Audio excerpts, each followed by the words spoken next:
Hi, I'm Danger Dan Jers, the host and GM of the D&D Real Play podcast, D&D Dark.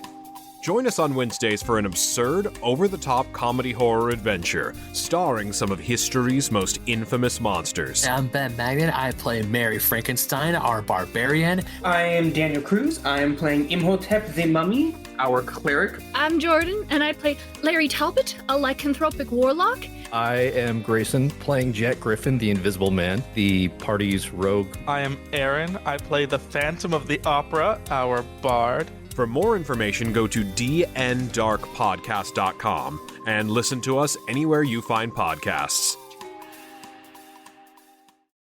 Let's go.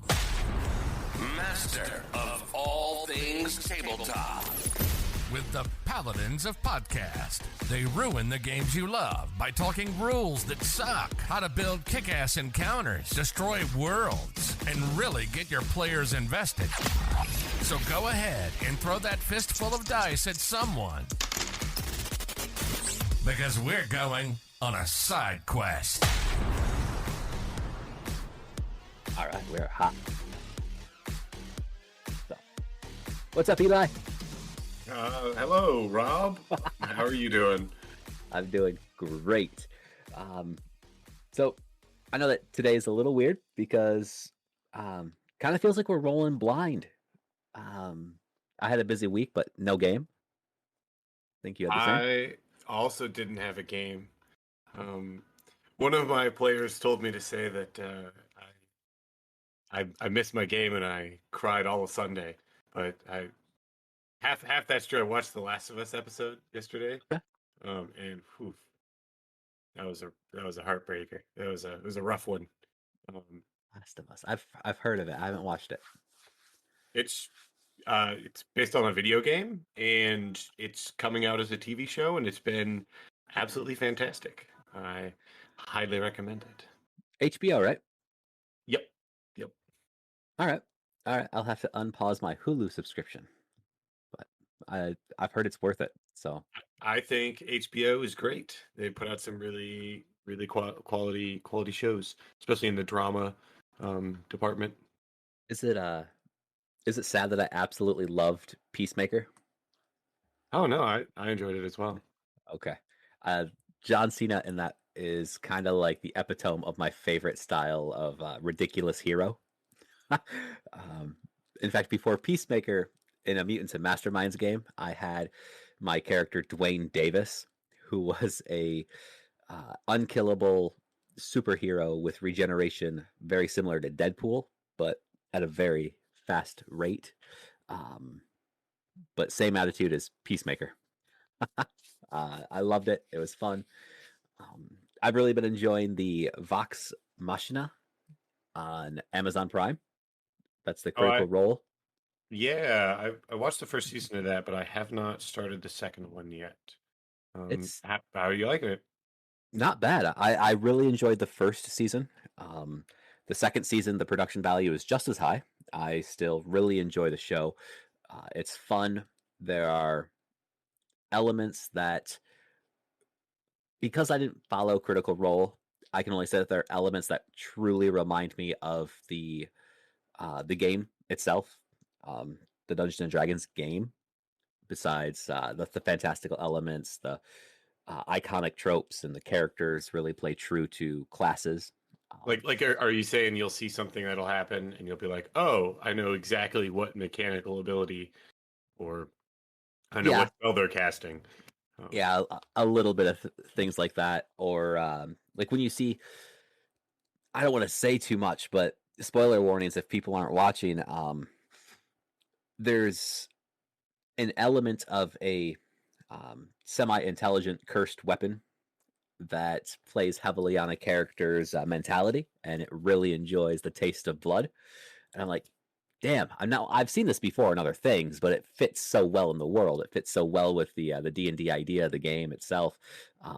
It's like it folds back in on itself, and it feels natural without being over the top in a bad way. It's over the top in a good way. Just more of the same shit from season 1. All right. So I'll have to check it out. Yeah, I think it's worth it. So, Other than that, man, I had sent you, I guess, 3 maps just before we hit record, and all of them for my world Animar. The last map I sent you was the very first version, rendition 1. I sent you updated kind of version 2 and where I'm going for version 3. And you had said something I think really rings true, I agreed with, and I'd like to converse a little bit about that for our audience. GM maps and player maps. I like the idea of having both. Um, but how often do you get just a player map? I'm not familiar with a lot of like pre-written adventures or pre-designed campaigns.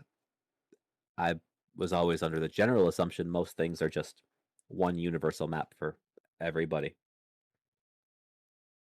I think there's a lot of maps out there for adventures that have keyed and non-keyed maps. Like one map will have everything labeled with numbers and references, and then others will not. I think, especially in this day and age with editing software, I think it's like if I buy a like a PDF, if I buy an adventure and it only comes with a map that's keyed, I'm disappointed. Really? Yeah. I mean, it's so especially if you're making the map, it's so much harder for like to remove that and make a player friendly map. And I guess you could also just show the player, the map with all the numbers on it, but sometimes that gives away critical information, like, oh, there's a secret door right here, or oh, the middle of this hallway is labeled because there's a trap there. I guess that's true. And it also shows my lack of experience in a lot of running of pre-done modules. Like truthfully, I only ever really crack open a module or a adventure for reference for something else I want to do, so I only pay attention to what I need. Um, I've spent 20 some years homebrewing everything. I guess it's kind of weird. Huge shift lately. Why not? Why haven't I run a whole lot of pre-done stuff? Or why haven't you even tried it once or twice? I think I've tried it once or twice, but my mind is always going, and it's like 1,000 miles an hour kind of thing.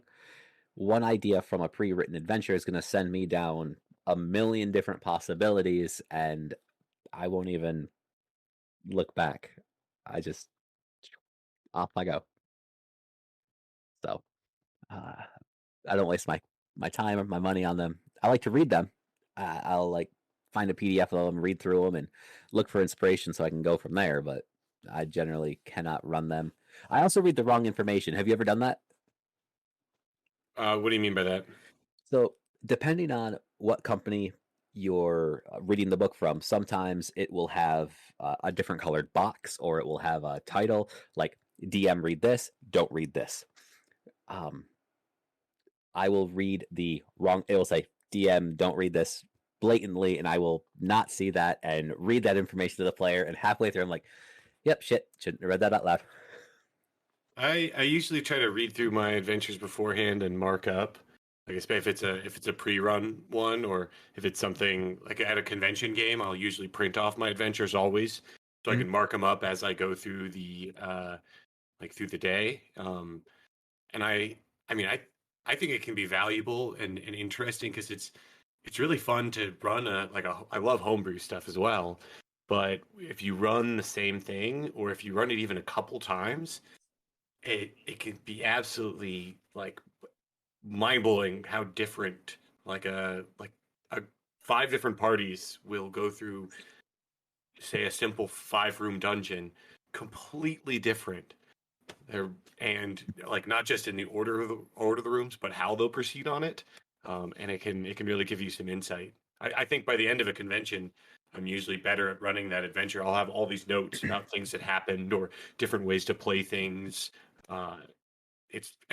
Basically play testing. That's true. That's true. And I can see the value in that. I think the biggest difference there is I have yet to run a game for a convention. So it's kind of intimidating for me, actually. I don't want to screw it up. But Well, at the same I mean, time, I think you can do it like I mean, like to practice, I would just run one shots for my adventuring groups. I'd be like, hey, we're going to take a break from the main game. Everyone bring a 10th level character this Sunday. And then everyone shows up and it's like, hey, we're just running this adventure. Boom. that's true. That's true. Um, I man, think it could also be kind of freeing too, sometimes to run like after running a long campaign to just run a really short one, just where you meet 3, 4, 5 times. Your goal is to beat the adventure. yeah, I could see that. Something where I don't want to say you turn your brain off, but kind of go mental light, essentially. All the heavy lifting's done. Yeah, I think a lot of like sometimes when you get in like a campaign game, I've seen a lot of players have like, their goals are always enormous. They're like, Yes. I'm going to be a king, and sometimes like they like in a short adventure that they know they're going to end, they'll just go all out. It's all about, the beating this is the only adventure that actually matters, and then it's over. Now, that brings me up to two questions I have for you. Based on things that I have seen in the Reddit communities for D&D. Oh boy. I know it's kind of like the internet's armpit of stuff at this point. How do you feel about individuals who play the same character in multiple campaigns?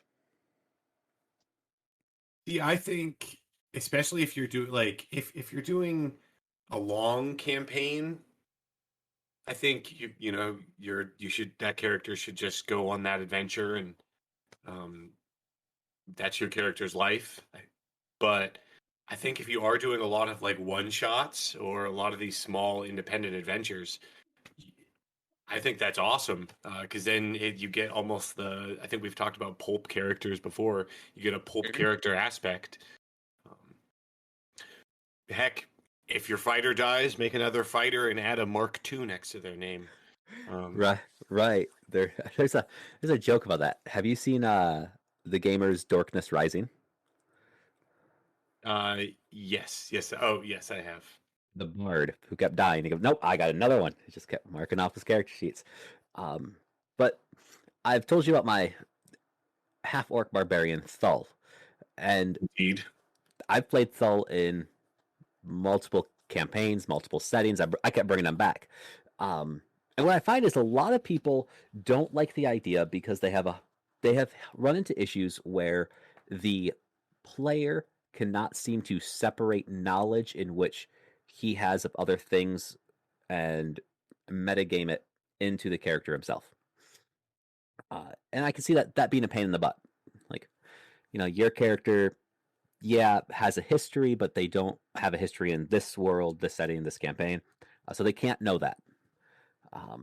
I think as long as the player can step back and remember that this reiteration, this version of their character is different, I got no problem. But I start to get bored if I see the same exact character from the same player all the time. Isn't that what you did? I did, and as a DM, I get bored. I let them do it, but I just get bored of their character. So, so do you think you make the GM board by you playing Thule the same in every Well, campaign? Well, I'm sure I did, but it was always entertaining. So I was the foil to my own heroics. Does anyone else have pulp style characters that would make reappearances? One guy, and he was a monk. It was right before we switched to Pathfinder. We were playing 3rd edition, 3.5. His name was Hungwell Cocksmith, the monk. Oh, of course. So, in fact, the DM of that game has kept his backstory for over 14 years now. It's one of the only backstories he has ever kept. I don't remember it, but I should It's a reach out shame. to him. Yeah, it was great. All of his named characters in his backstory had very innuendo styled names. So I've had a few players like that. They're great.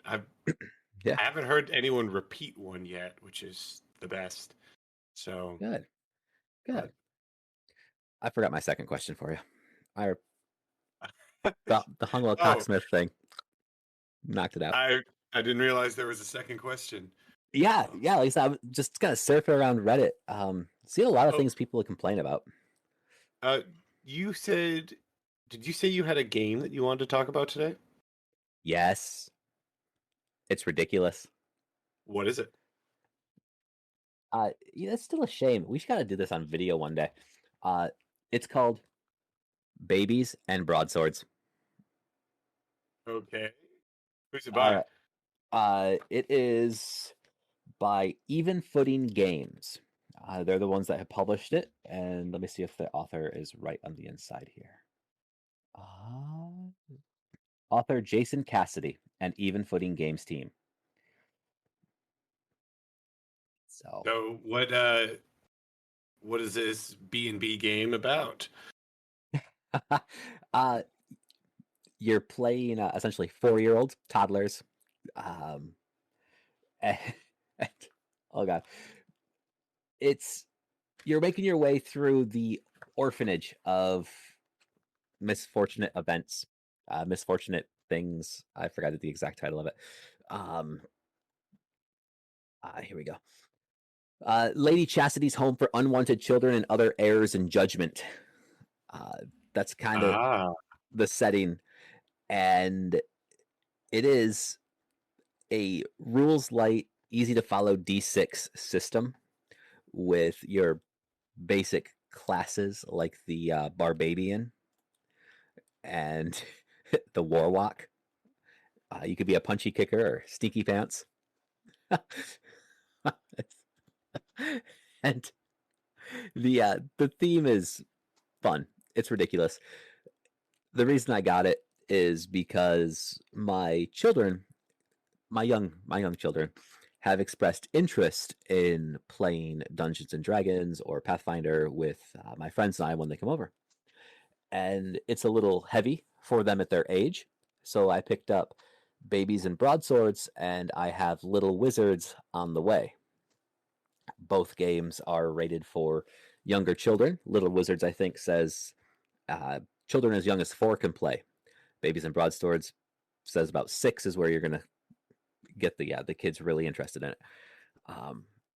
So easy to follow D6 system that's totally themed to toddlers, and while it seems ridiculously light to us, it's right on par with what they understand. Is it intended for primarily for the younger audience, or is it one of those games that like you should play for fun on as a one shot? It can be utilized worthy? It can be utilized as both. So depending on how you wanted to do it, it's described as great fun for both adults and easy and friendly for kids. So all you really need to is just the one book. The book with all the rules is what it's called. It is the player's handbook, the DM guide, the equipment list, traps, monsters, whole deal. And they have expansion called the Crawl of Cthulhu.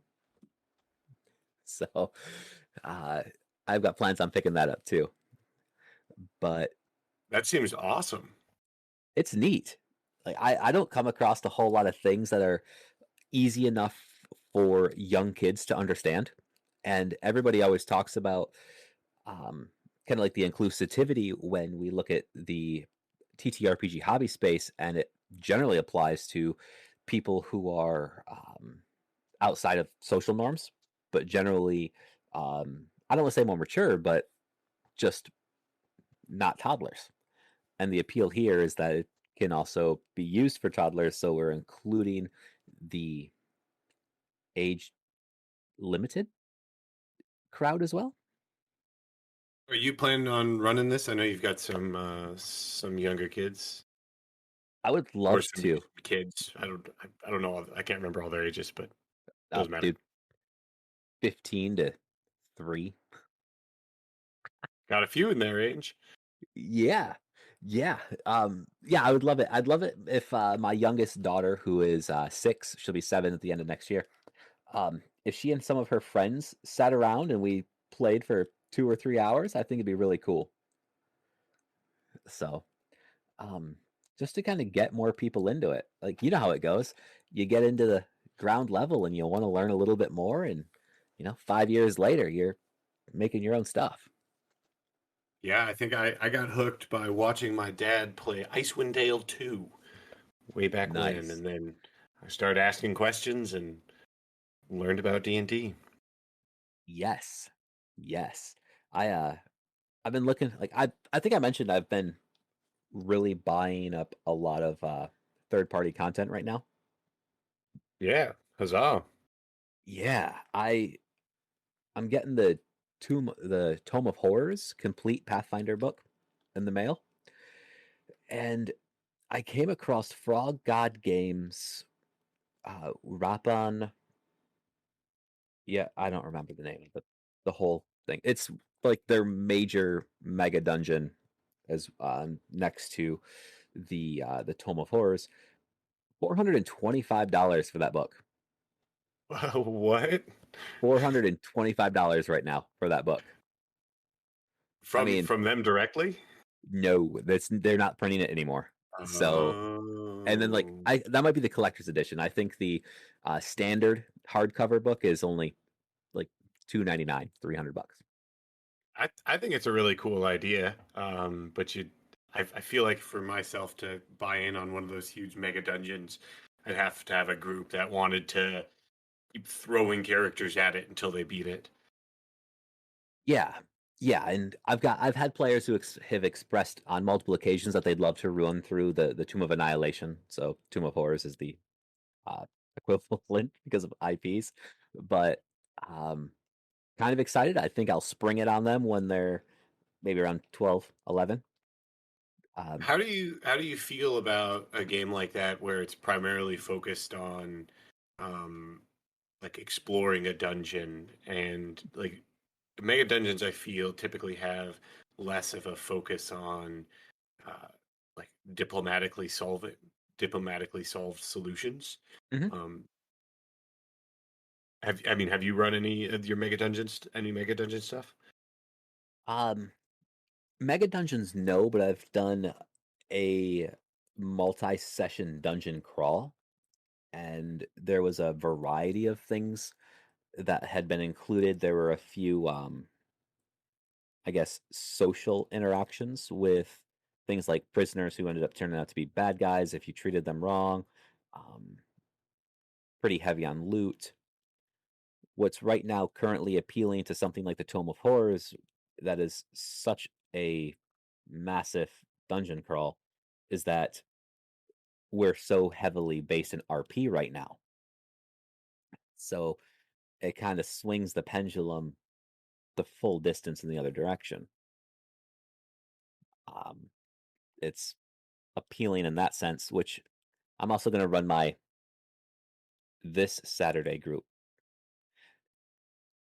Contingency Heroes. I'm going to run my Contingency Heroes through a kind of a small dungeon crawl starting this Saturday. So that way they get some fight experience under their belts.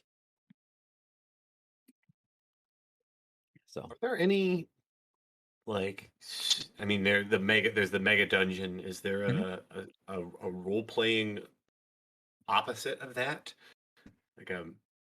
Would it just be a giant political adventure? Yeah. I have played through a bastardized version of Julius Caesar. Oh, interesting. Yes, I loved it. That was my jam. What was was there a game called Julius Caesar? I don't think so, but I want to say the DM had done I want to say he had a module or something.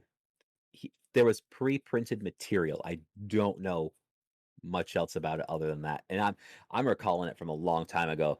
I want to say the guy who ran it, his name was Brett.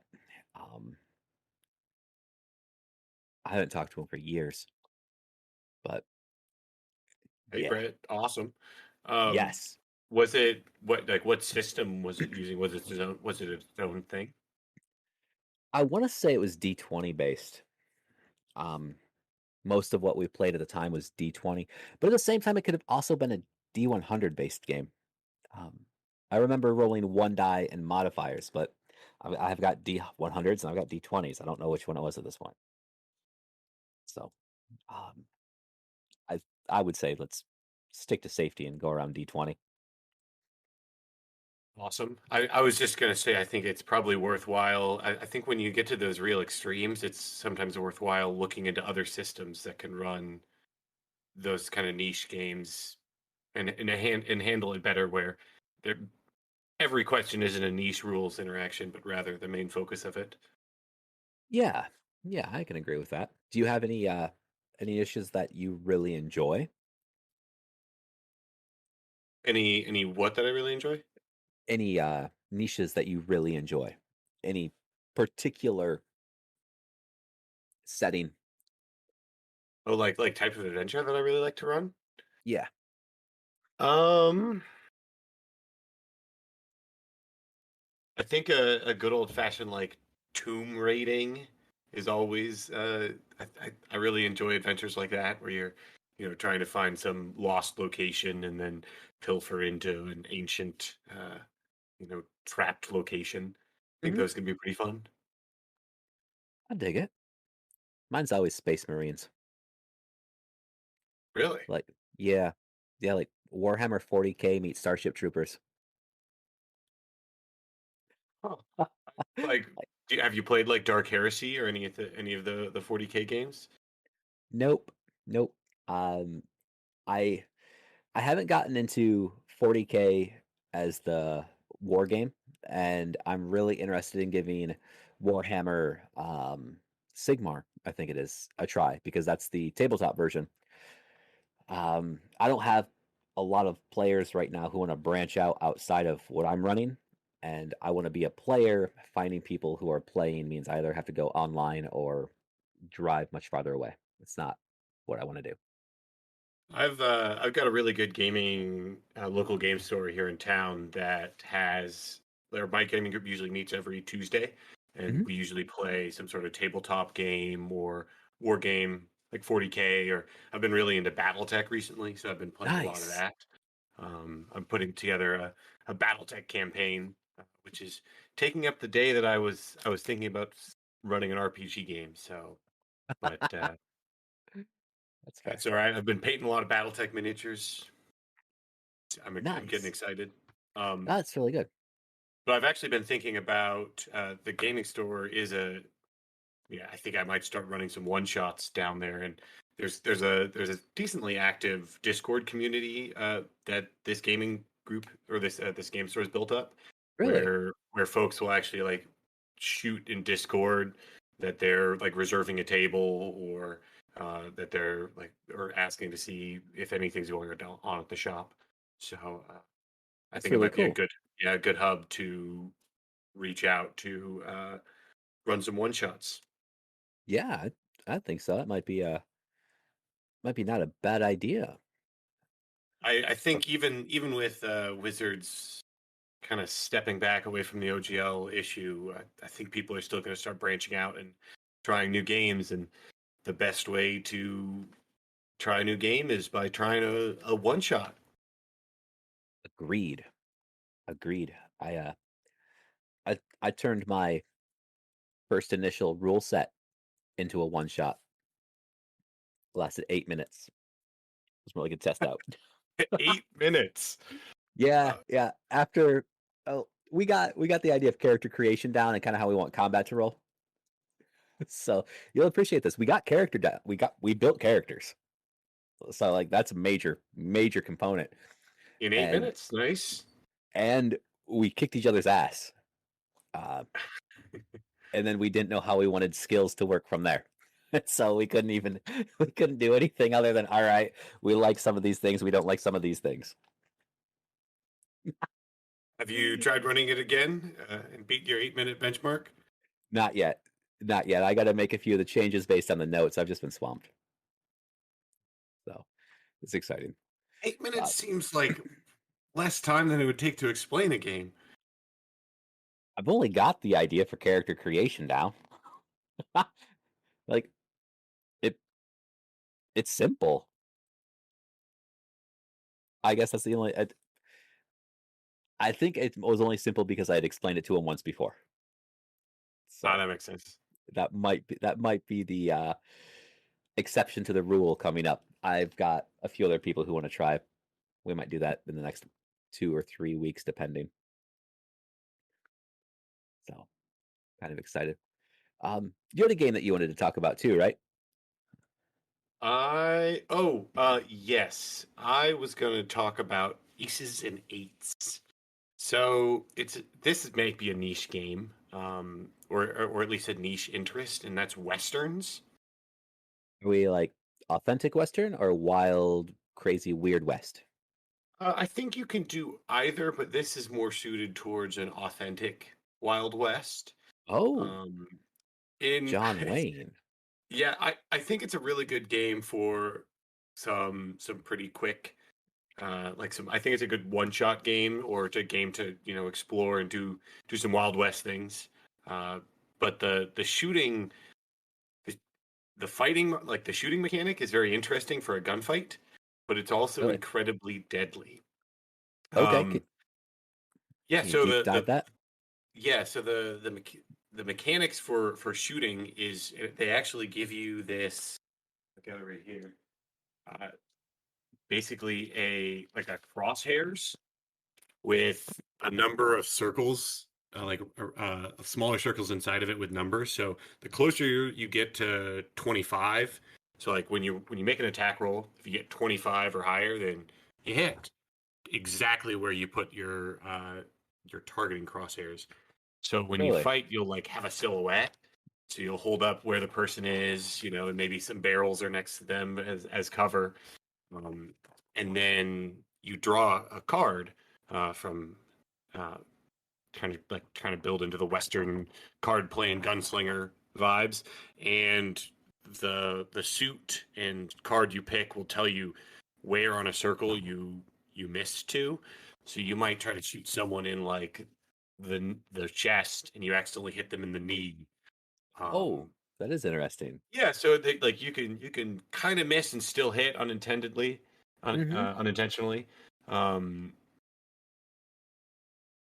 Only issue is once you get hit, damage is absolutely nutty because you take like 5 damage to your leg, and then you have to roll to see if you like take internal bleeding if you take a large enough wound. And I'm telling you, medicine is not great in the Wild West. No. No. I built a character when I first tried to play it, and I was like, you know what? I'm going to be a smart doctor traveling out to the Wild West and trying to make my future. That's another thing about the game is it uses goal-based experience. So goal-based? Yeah, so like as a doctor, I get chunks of experience when I reach different thresholds, like after successfully treating someone or opening providing a house call in a village, or opening up my own shop, and there'd be different thresholds tiered towards success down like a career path. But I built That's interesting. This doctor character, and I'm spending build points, and it's character point based, so you get points and you can spend them on different aspects of your character. And I was buying, I think, like a surgery skill, and I rolled just awful. And I had a skill of like 23, and then I ended up with a skill in photography that was absolutely insane. I got incredibly lucky. And where I was just an insanely good photographer in the Wild West. And so I started with a bunch of photos of all my botched surgeries. Yes, I was going to ask if you took medical photographs, and that's how you got so good. Indeed, I did. Well, I wasn't actually good at medicine, but I had a lot of pictures of my failures. What not to do books. I'm glad I didn't get captured or no one searched my bags because that could look very incriminating. Absolutely, absolutely could. That's funny. Did you have a chance to play your doctor character? For Yes, any yes, I did. I played him for. We made the character and then played him for a one shot. Okay. Okay. Had he gone on longer, was your DM the kind of individual who would have kind of gone that route a little bit, do you think? Well, I mean, probably, most Okay. definitely. It's especially since I mean, I showed them to some people in the one shot, and it didn't have the best outcome. I mean, I don't really have the words. I know what I'd like to say, but it's hard to articulate it. It's funny. I can at least say that. I like that. I think when you get something like that and you can have those expectations, ideas, or thoughts that work out, especially in the idea of failure, because this sounds like it's an instance where you can fail up. You kind of suck at the doctoring thing, but there's a whole lot of great other things that you can do with it because of other skills that make it super successful in a different way. I think that's fun. Yeah, I think it's derived from a mechanic in the game where when you level up, you buy a purchase for a skill, but instead of getting one rank, you'll roll a dice, and the results of that number you'll add to your skill on a D100 system. So sometimes it does have exploding dice mechanics. So Okay.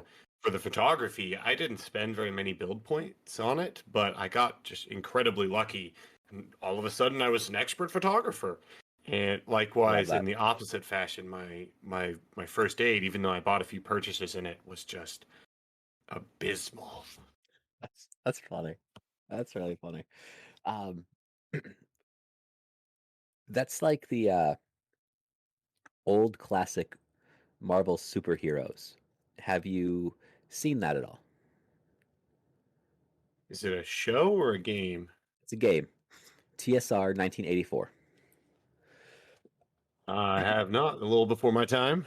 Okay. Not that that stopped me though. Okay. The books are incredibly hard to read. They, My they, favorite. they are literally missing entire words from sentences. It makes it hard to understand. Even like you've heard rules as written or rules as intended. These rules are written so poorly you don't know what is what.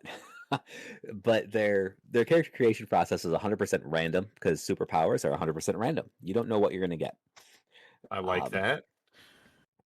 Everything was 100% random. My absolute first character, I had like the ability to shapeshift into something ridiculous, like a mop bucket, like the Wonder Twins, and control time only if I was doing something like holding my breath.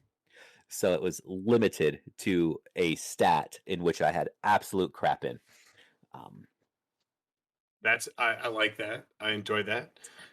I also like when like build point systems, like the ultra customizable game, Mhm. where they'll give you where you could buy abilities at. You have Yep. a strange restriction, and it makes it easier to get. Yeah, yeah. That's how do you feel about doing something like earning experience points that are used to level up, or spend your experience points on abilities, skills, and other traits instead of leveling up, like where you can do either or. There are benefits to doing both, but I think it's great. Uh, I think it's a good system. yeah, It's the way the Star Wars Fantasy Flight game works that I talked about a few episodes ago. yeah, That one you earn experience, and that experience can be earned to buy abilities. Wild Seas is like that as well. That's the chainsaw one, right? That's the chainsaw boats and mushroom men. Yeah. I think it's great because I think you can see yourself progress and you can earn experience fast enough to put it into abilities that you need in that moment. Like if you are adventuring through like a giant underground cavern and you're doing a lot of climbing, your characters might have never needed to have climbs. He's just never put points in it. And so if you get experience like as you're going, then you can start getting climb, and then the adventure is actively easier, or you get access to more things. Whereas full level based, you have to wait till whenever the next milestone is.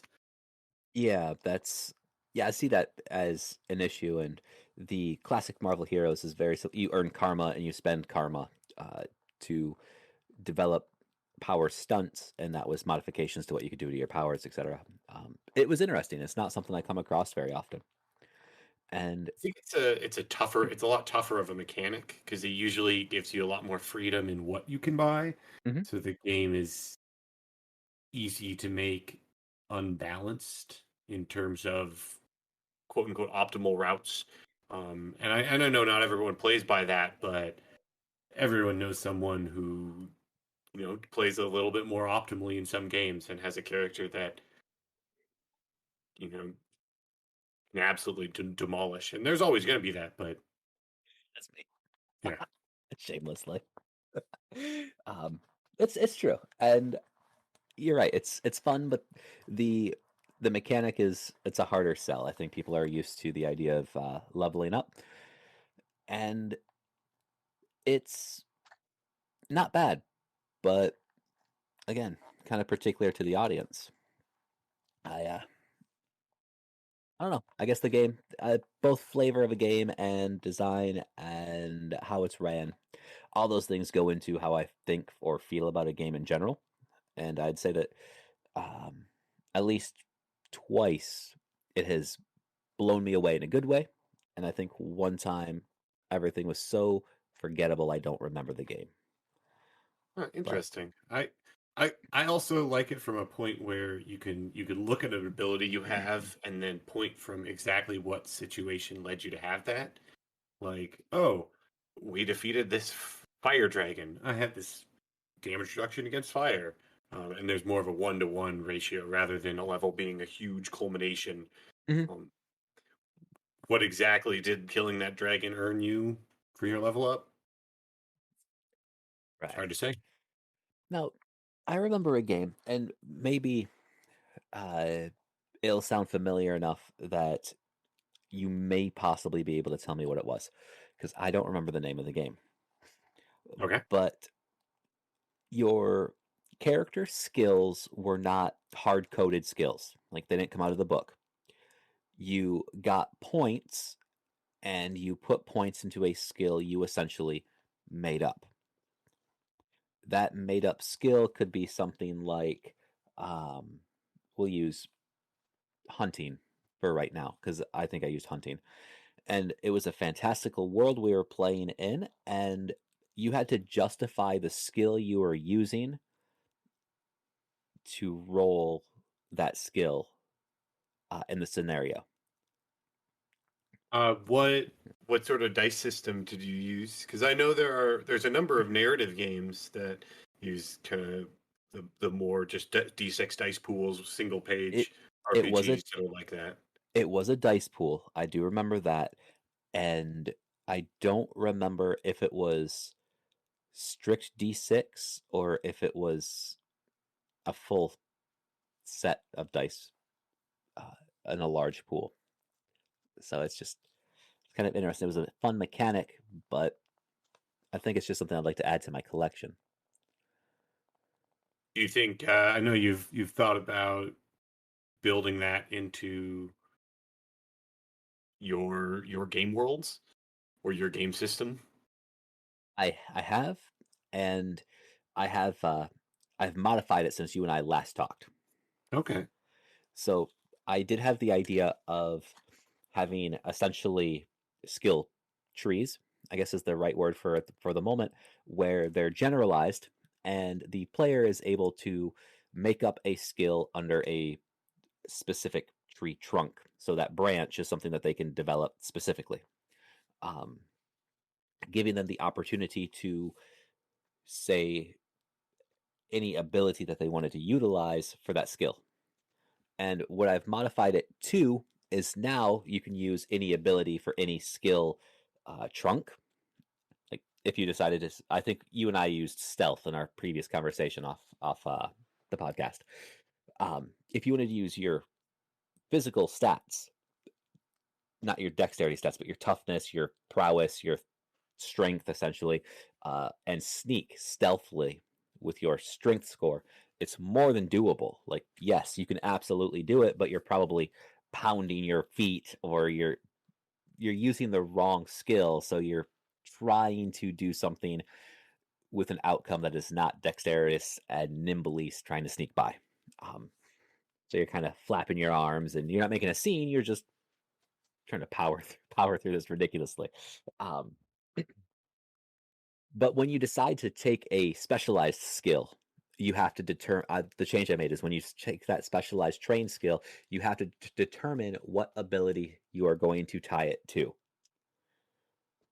So if you're doing your specialized type of stealth, it's always tied to the prowess version of stealth, or the intellect version of it. Right. So that way you could always do your primary tree trunk via whatever, but your specialized branch is permanently tied to a specific ability.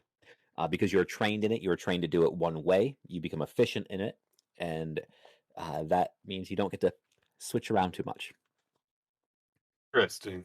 So I've also talked to my buddy that we work through the characters with, and we determined, as much as we love the solid Arthurian legend tied to the fantasy setting that I have in my head, guaranteed that the rules as they are right now is going to end up creating Monty Python in everybody's table, and that may not be a bad thing.